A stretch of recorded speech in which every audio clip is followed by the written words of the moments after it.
Welcome back to TheGTruth. We have a lot of stuff going on this weekend, and there's only so much I can cover. We had the Browns getting spanked last night. Pretty sure the score was 31-3 against the Niners. Yeah, I could not have seen that coming. That was out of nowhere. That was out of left field. We had the Patriots struggling a bit against the Redskins, eventually winning 33-7. We have the Cowboys and Packers facing off. Cowboys lose just by a bit. There's only so much I can cover. We got NBA preseason going off. We have Markelle Fultz actually maybe getting somewhere. We have Lonzo Ball, Zion Williamson. We have the New York Lakers, Clippers. All of it's coming really fast. We have the playoffs too.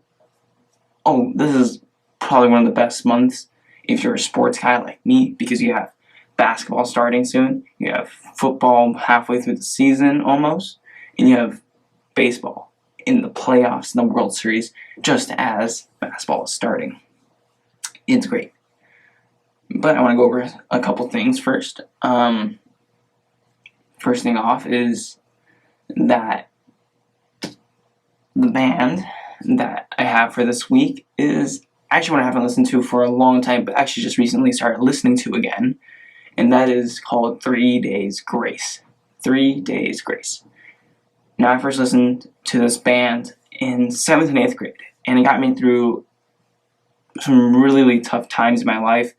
A lot of the genre overall of the whole band is hard rock, so it's not like heavy metal where you're like bashing your head, but it's pretty close to it. But I remember it, and I just got back to listening to it. Their new album from, not really new, 2018 release called Outsider. I got back to listening to that. I really liked it. Their previous album before that in 2015 called Human is, in my opinion, one of their best albums. Every single song from that I really enjoy. Outsider, most of the songs I really enjoy. There were some really good ones, like Abyss, Chasing. I'm blanking out. I'm gonna look it up really quickly. Chasing the First Time. That's what it was. Chasing the First Time. That's really good. Infrared is really good from that same album, Outsider. I'm an Outsider is also really good. Just check it out. Listen to it. It's really good. Now for the inspirational biography. Today, I'm gonna go with a good old classic, Jimmy Butler. Jimmy Butler. Now his story is, even though he's not a superstar / maybe star in the NBA, he is still an all-star caliber player. Really good. Really good. And his story starts, his father left when he was really young, an infant, toddler, really young. He grew up, single mother, and when he was 13, his mom kicked him out of his house, and he was essentially homeless. Eventually, word got around to his friends. His friends took him in. He bounced around from friend's house to friend's house because he didn't want to be a burden to his friends by living there with his friends. And for me to hear that, it's crazy to think that he's homeless, but he's still being out there and considerate to his friends and not trying to barge into their privacy or security or anything like that. Eventually, he got into the basketball team, wasn't really a huge star. He did put up quite good statistics and was not heavily recruited. Went to a junior college. Again, had to work his butt off to get to where he is now. And that's basically the whole story, general story. And even though he gets a bad rap for destroying chemistry or being a nuisance in the locker room, I don't buy any of that. I really admire Jimmy Butler. Even though you have those headlines or rumors, I think it all comes down from a place of hard work and from a place of experience, where he didn't have people looking out for him all the time. Even though his friends and his friends' family did look out for him, he still had to work his butt off to get to where he is now, rather than being set up almost.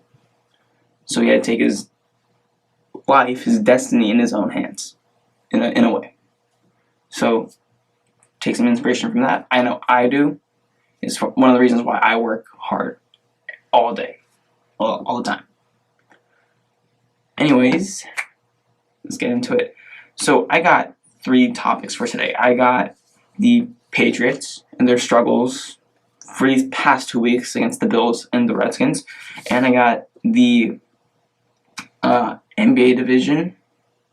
I'm not gonna say which one yet or how that's gonna work, but it's basically a look ahead for a division. So stay tuned for that. I know I didn't really explain that very great, but just stay tuned for that. And I also have, sadly, where I've been completely off the mark. And this is not my previous segment of spot on or spun off. No, this is where this is just spun off. This is just where I've gotten completely incorrect. But it should be really fun. So let's get into the first topic of the Patriots. The Patriots are fine. They're fine. I know that they struggled offensively against the Bills, only putting up 16 points, and that was partly because of the defense. The defense put up 6 points, special teams, because of the blocked punt for a touchdown. Tom Brady has not been playing like himself lately, throwing interceptions, ill-advised throws overall. They were playing pretty poorly against the Redskins for quite some time until eventually they got their act together and won 33-7, but they were down 6-7 at some point. Part of that's because Mike Nugent missed the PAT, but that would have made it 7-7. So offensively, they've been in trouble. And despite that, I think that they're fine. They're fine. They're 5-0. They've played against inferior teams, yes. They play against the Steelers, Dolphins, Jets, Bills, Redskins, first 5 games. And in those 5 games against those bad teams, their defense has been feasting. It's just been taking over and just doing all the work, really. They've allowed less than 7 points per game. Yeah, that is insane. I don't even know how that's possible. But part of that's scheduling, but also their defense is just that good and experienced. And it's one of the best in the league, by far. And yes, I haven't faced an offense with juggernaut, but you can trust that defense to hold its ground when it goes against Deshaun Watson, Patrick Mahomes, Aaron Rodgers possibly, Carson Wentz, stuff like that. But this defense has helped them a lot, the Patriots overall, in one specific way that I want to talk about, is that it's kept Tom Brady off the field and kept him fresh and healthy and all that stuff. And even though it has been doing that, the offense for the Patriots has been struggling. Yes, they've put up 31 points per game, but part of that's misleading. It's misleading because their offense has struggled against the Bills and Redskins.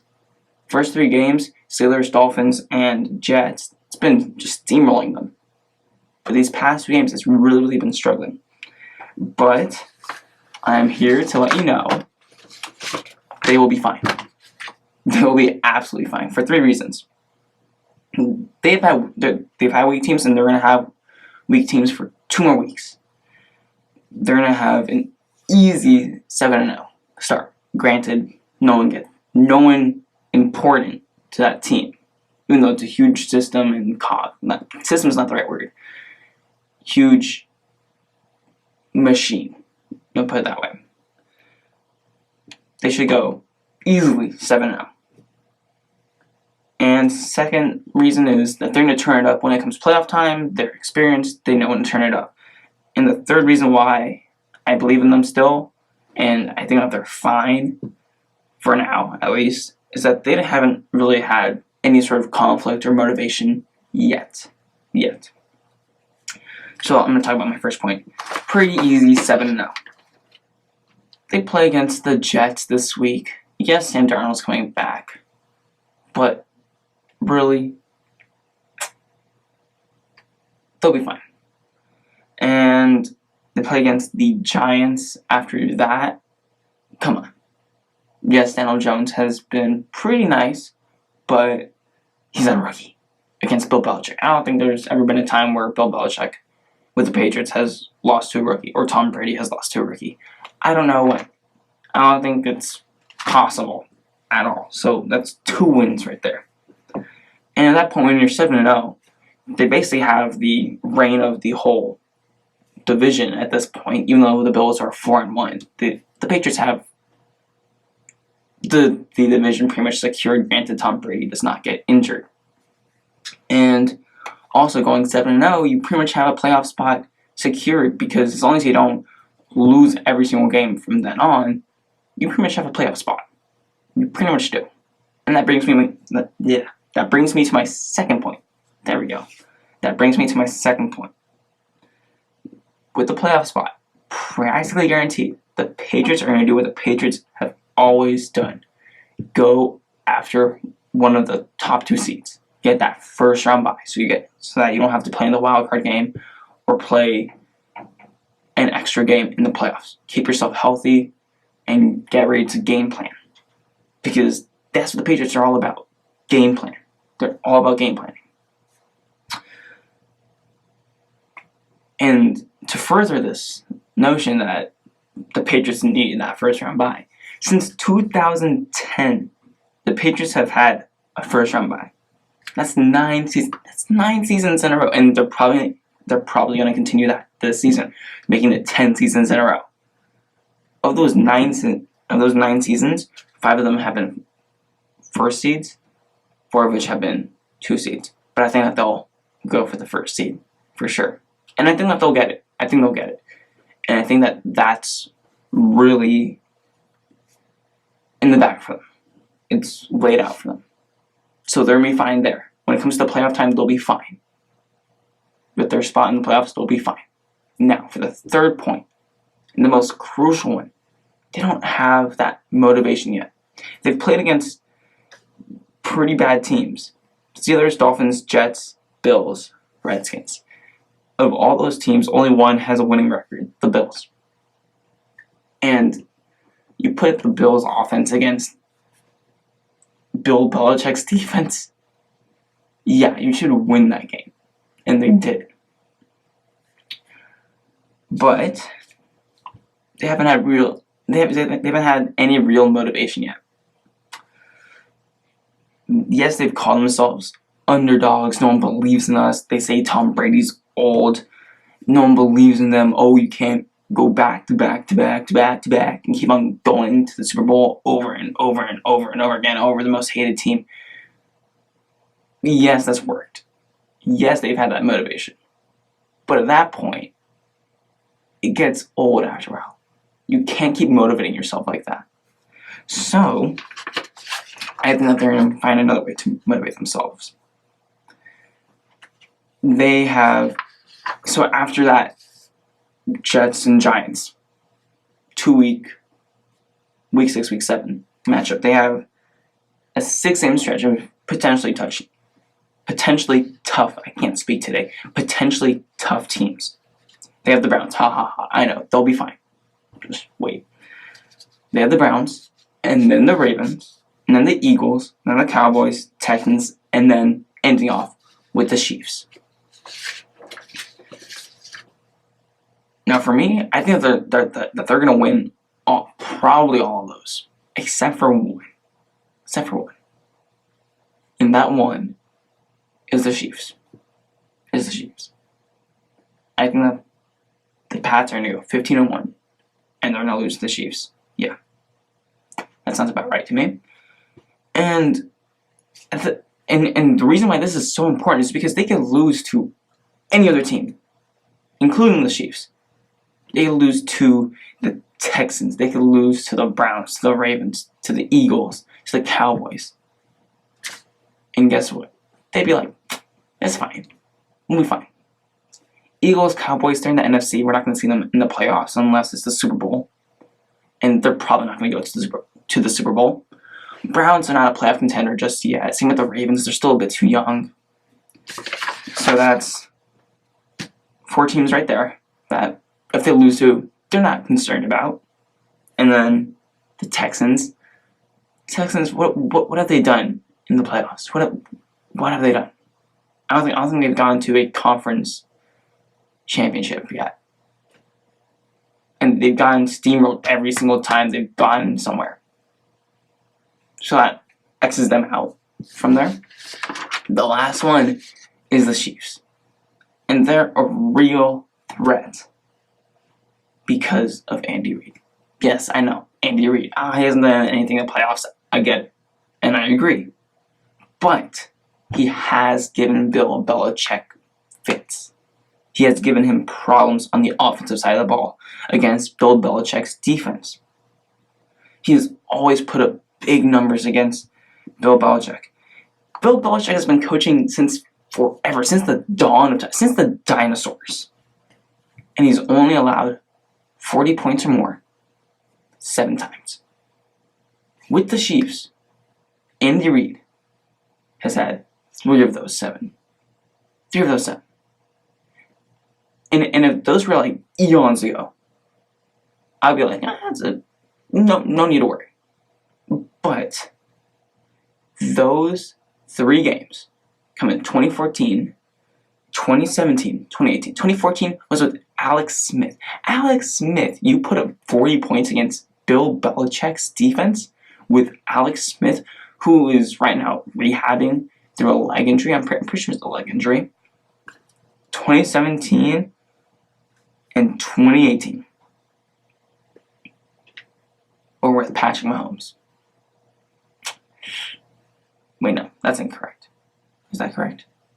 2018 was for sure with Patrick Mahomes. 2017 was not with Patrick Mahomes. Either way, back-to-back years though. Yeah, 2017 was with Alex Smith still. 2018, Patrick Mahomes still. Back-to-back years of allowing 40 plus points to the Chiefs, and Patrick Mahomes is only getting better. He's only going to get better. Now, do I think that this game against the Patriots and the Chiefs near the end of the season is going to be a shootout? Probably not. Maybe. I don't know. I really don't know. But the threat is there. The threat is there. And I think that the Chiefs win that game.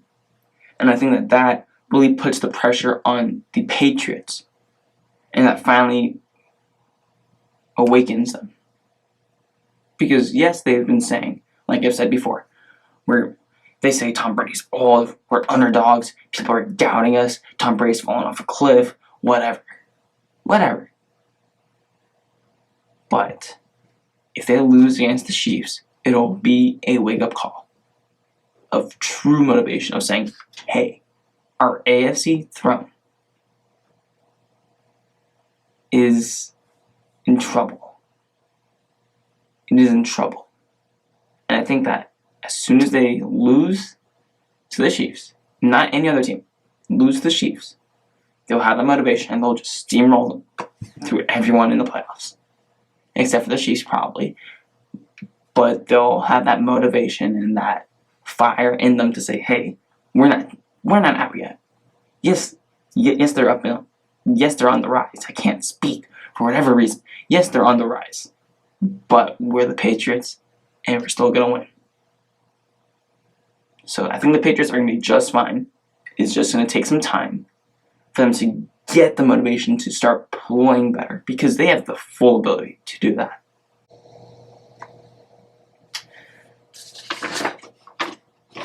Alright. Here comes more interesting. Well, I'm going to say more interesting, but more, hopefully I explain this well, segment. Alright. I'm going to be talking about the NBA division, because the preseason has already started, but the season has yet to start. That starts, I believe, October 22nd. I'm pretty sure that's right. And yeah, so I want to go over, so there are 6 divisions in total, 3 divisions per conference. I want to go over each division and each team in the division as a whole but not as a, oh, this is my prediction of how many wins they'll get, but more of what their plan is going into the season and what their goal is. They're very, very similar, but the goal is more like, what do they want to have to say, oh, we accomplished this at the end of the season. The plan, or what I'm going to call what now, is more of what they're going to do throughout the season, or what they hope to do throughout the season. The end goal is some sort of thing that they can look to and say, hey, that's what we did. We accomplished that. Alright, so let's start.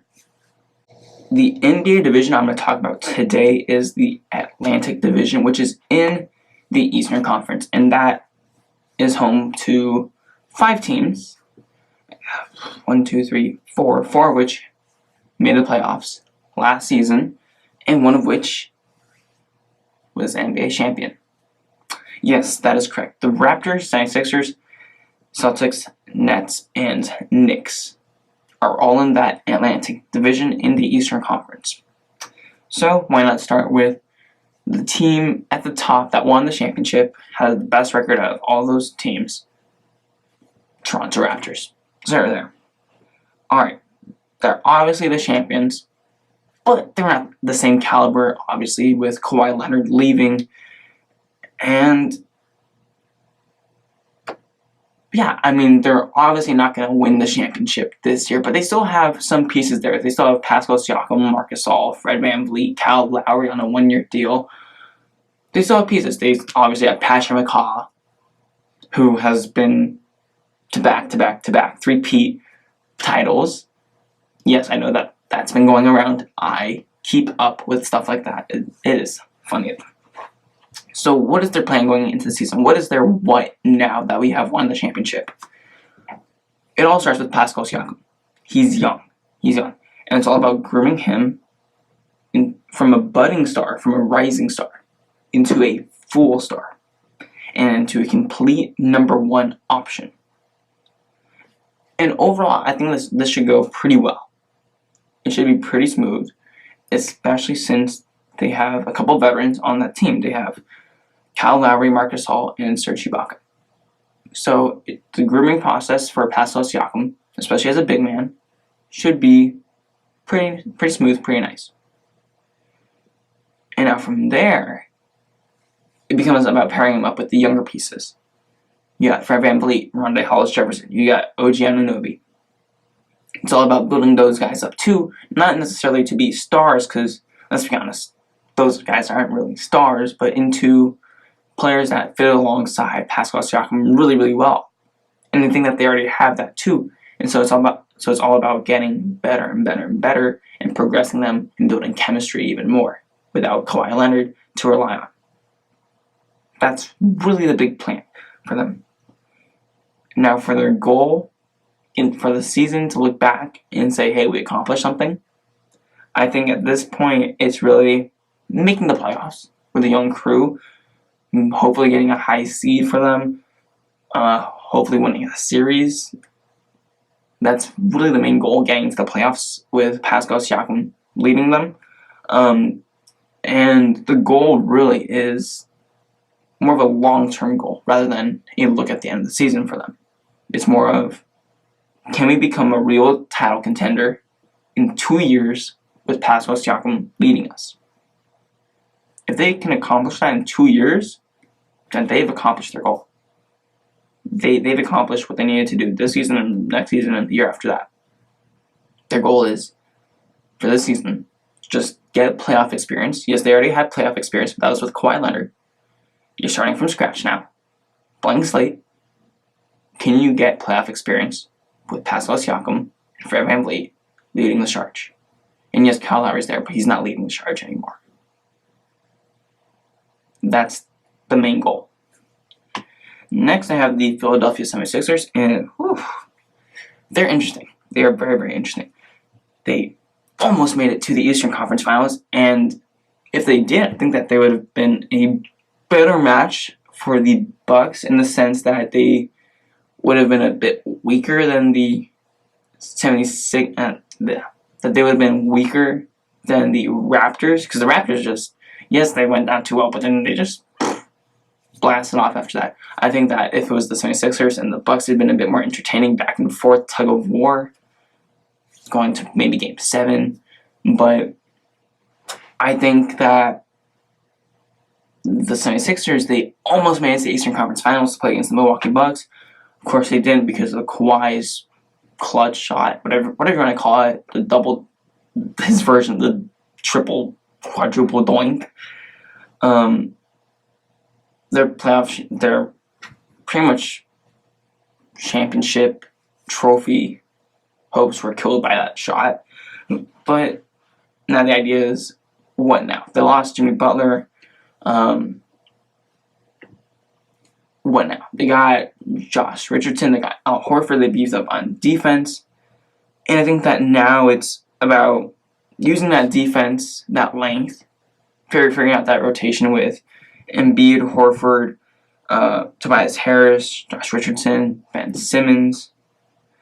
Figuring out that rotation, which is going to be more defensive heavy, and figuring out the offense around that rotation.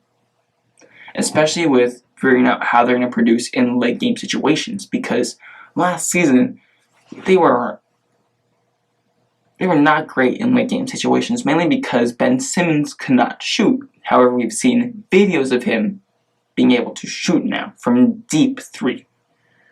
So if he's able to do that on a consistent basis, hopefully the 76ers team looks a lot better, plays a lot better, functions a lot better, and can actually get to the finals. And that's their goal, ultimately. This season is not about, oh, we made it to the playoffs, we got some nice experience, we're tinkering with some stuff. No, this season is about getting to the finals. And at bare minimum, getting to Eastern Conference playoffs. Or Eastern Conference finals.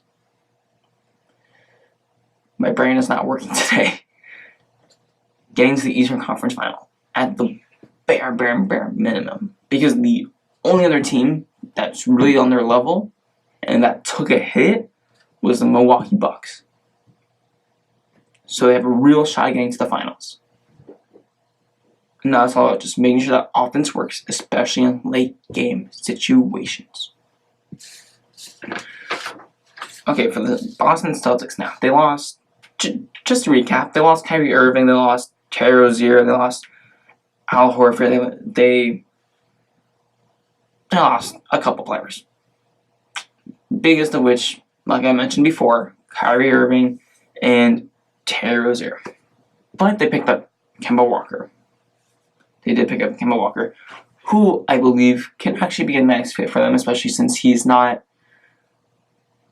as, I would say, passionate in his own way as Kyrie Irving. Because Kyrie Irving's like, give me the ball and I'll go ISO-centric. No, Kemba wants to win, and you'll win by any means necessary, even if that means giving up the ball. I believe that. But the what now is dealing with Kemba. I know that goes back on what I said, but just hear me out. I believe that they're going to struggle a bit with Kemba Walker to start off with.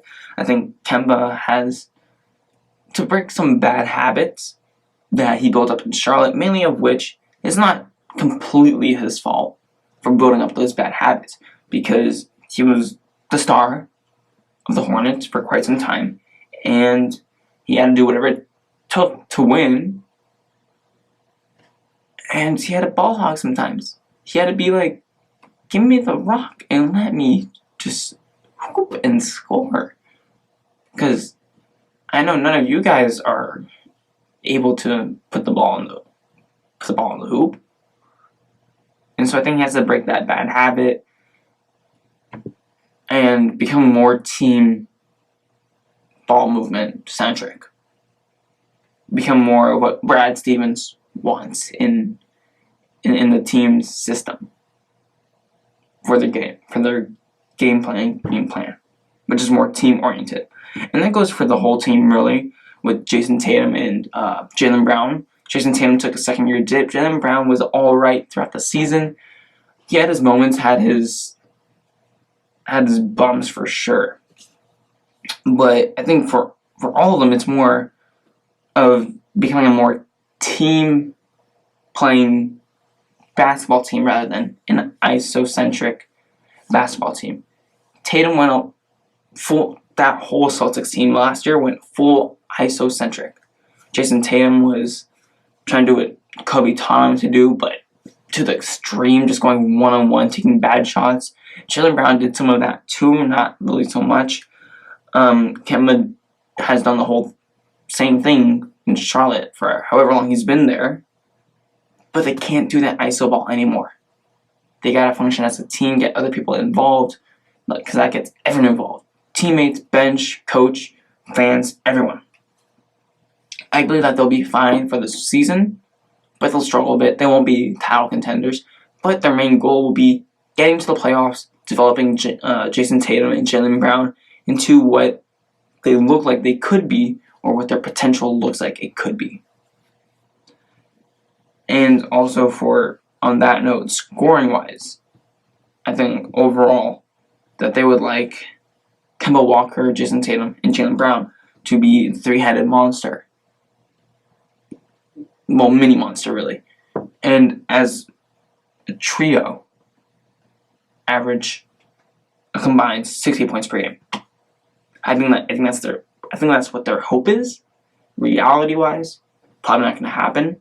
But it's all about the growth and development of Jason Tatum and Jaylen Brown as scorers, but also team-centric players, as well as putting Kemba Walker there as a leader to get them to the playoffs. And that's their main goal, to get to the playoffs and compete. I digress. Alright. Next I have the Brooklyn Nets, and for them it's pretty cut and dry. Brooklyn Nets and then the New York Knicks is pretty cut and dry. Brooklyn Nets, they got Kevin Durant, Kyrie Irving, DeAndre Jordan. We all know the story with Kevin Durant. He's injured, he's out potentially for the whole season. Still unsure whether he's going to be out for the whole season, definitely, or if he's going to maybe come back if they get to the postseason and are real contenders. They obviously lost D'Angelo Russell to the Golden State Warriors. And I think that for the Nets, their plan is pretty cut and dry. All of it's just getting healthy and develop chemistry. There we go. They have that young group. I almost said talented. They are talented. They had that young, talented group last season that had tremendous chemistry. Over 100% chemistry. Maybe even more than 100%. They were dancing on the bench as a team. They were celebrating. They were supporting each other. All that stuff. I think that Kyrie needs to take it into his own hands and make sure that he develops a chemistry with that whole team, especially after the damage that he did in Boston. Especially after that. To not only untarnish his name, but so that that team is set up for when KD comes. So that's an easier transition from Kyrie as the sole leader to Kevin Durant as the now leader. And I think that game plan wise, Kyrie needs to do what he's always done in developing a good pick and roll game with DeAndre Jordan, Jarrett Allen, with the bigs. But at the same time, he has to get other people involved on that team. So, this whole season really depends on Kyrie Irving, on whether he is up to the challenge of leaving what he did in Boston behind and moving on and learning from his mistakes. Their goal for the season, pretty simple, playoffs. Getting to the playoffs, really. And I want to say that their goal is to get a top 4 seed. Top 4 seed, potentially get into a spot where they can compete. And at that point, you may be able to bring Kevin Durant in. But I would say, don't rush him. At all. At all. Only put him in if it's 100% guaranteed that he cannot re-injure his Achilles or quads or anything like that, and that his injury risk goes down to a normal. injury risk that just comes with playing basketball, rather than a higher risk that comes with coming off an injury. I would say preserve them for the following season. That way you can really, really compete. So, their goal, make the playoffs, top 4 seed, possibly, and maybe get in a position where KD's completely healthy and maybe compete for a championship this year. But everything's going to be set up for here on out. If you can't do that, just plan from here on out for next season. It's all about the future for the Nets. Now for the New York Knicks. I mean, they lost. I don't even know who they lost. They didn't lose anyone, really. I guess Courtney Lee, right? He's with the Mavericks now. But they picked up Taj Gibson, Bobby Portis, Julius Randle, RJ Barrett from the draft. I mean, their plan for the season and their goal for the season is pretty much the exact same thing. Develop a nice duo or chemistry, or both, preferably both, between RJ Barrett and Julius Randle. That's pretty much it. And while doing that, their goal and plan also is to keep RJ Barrett from ball hogging or basically going full what Kemba Walker had to do in Charlotte, which is just take the ball and try to carry the whole team, which is impossible to do. You can't do it. You really can't do it. You need to have talent and more pieces around you in order for you to actually do that. So at this point, it's just getting that duo of RJ Barrett and Julius Randle to get going. That's really it. That's really, really, really it. Alright, I'm going to take a break, and I'll be back, and we're going to talk about everything I am incorrect about. And it's really only 3 things. Everything else I'm holding off on because I don't want to rush into it, say I'm wrong, and then be like, oh, well, I ended up being right. So, stay tuned. Alright, let's go. Let's go over what I've gotten absolutely wrong so far. Alright. I have gotten 3 things wrong completely. Yes, I did a video before on spot on or spun off. And that was like little things like predictions and stuff like that. But those were like standings or as many standings really. Or records. Or the way that a team plays. But this is like full on predictions that I have gotten way off the mark. So let's go with the first one. The first one was, it was actually kind of reasonable until something happened. It was my MVP prediction. I had Andrew Luck winning the MVP. And that was reasonable. I thought that was incredibly reasonable. Until, of course, he retired. So how much of that is really my fault? I don't know. But it does now look like it is going to be a 2-man race between Patrick Mahomes and Christian McCaffrey. Now, it all depends on whether or not one gets injured or not. Patrick Mahomes has gotten beaten up quite a bit. He's had some games where he looks like he's limping just a tad. But earlier this season, I said Patrick Mahomes is not winning back-to-back MVPs, but it is looking like he very well can. He has had a tremendous start so far, even though they lost to the Colts recently. I think that they're now 4-1. The Chiefs are, but he's on pace to pass for 6,000 yards, which is insane to think about. And he's obviously very, very talented. He very well could win back-to-back MVPs. He's been amazing. He's been crazy, crazy good. And Christian McCaffrey, on the other hand, has been also incredible. And he has been carrying that team. He has been having crazy stats. I proclaimed him as the best running back in the league until I can really compare him to Saquon Barkley, because Saquon Barkley has been injured and therefore is out, and I cannot compare an injured person to a fully healthy person who is carrying up the league. So I completely bombed there. How much of it is my fault, I really don't know. But I got it completely wrong. So, there we go. Another one was the 49ers. And not their team. I don't trust that offense at all. But I'm talking more about their defense. I thought that their defense would need time to gel because they got young Nick Bosa, they got Quan Alexander they got some free agency pieces, Quan Alexander, Jason Verrett. I thought that they would need time to gel together and really, need some time to really be a force, because their defense looks nice on paper, but I thought that it would need some time to really become that force that it could be. Whew. Well, I was wrong. Their defense is amazing. Yes, they haven't played top caliber teams. They've played teams like the Bucks, Steelers, who they barely beat.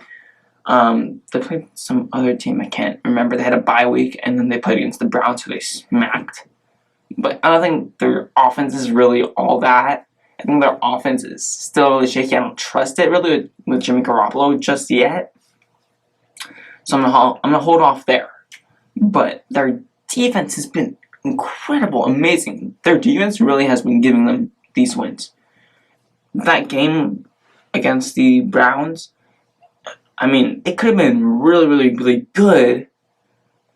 But who was it? Number 11. Starts with a C. I'm Antonio Callaway. There we go. He dropped a bullet pass right to his chest from Baker Mayfield for a touchdown, and went right into the arms of a defender from the San Francisco 49ers. I cannot speak today. And he ran it back, not for a touchdown, but for a good amount of yards. Richard Sherman obviously got that early interception off Baker Mayfield after the offense just scored an 83-yard touchdown with Matt Breida, again, off one carry. I really don't trust that offense, but their defense has been keeping them in games, and I really thought that defense needed time to gel to get that good. But they've been spectacular so far. Nick Bosa has been doing really, really well. Their defense overall has been doing really, really well. Alright, so I was wrong there. Next, and most painfully, I've been wrong about my Chargers. I really thought that they would do better. I had them going 13-3. Part of that was maybe just a bit of bias. You can say 11-5, 12-4, but they're 2-3. That is unacceptable. I really don't know what's going wrong. Their defense isn't playing bad. Their run defense hasn't been there for quite some time now. Still really isn't there. They don't possess the ability to stop people, really. But when they do, their offense can't do anything, which is frustrating.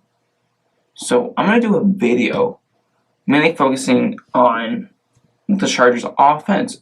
And I'm going to try to figure out why the heck, I know, pardon my language, why the heck they suck so much this season. They're 2-3. They don't really suck, but really, the Raiders are 3-2, and you're 2-3.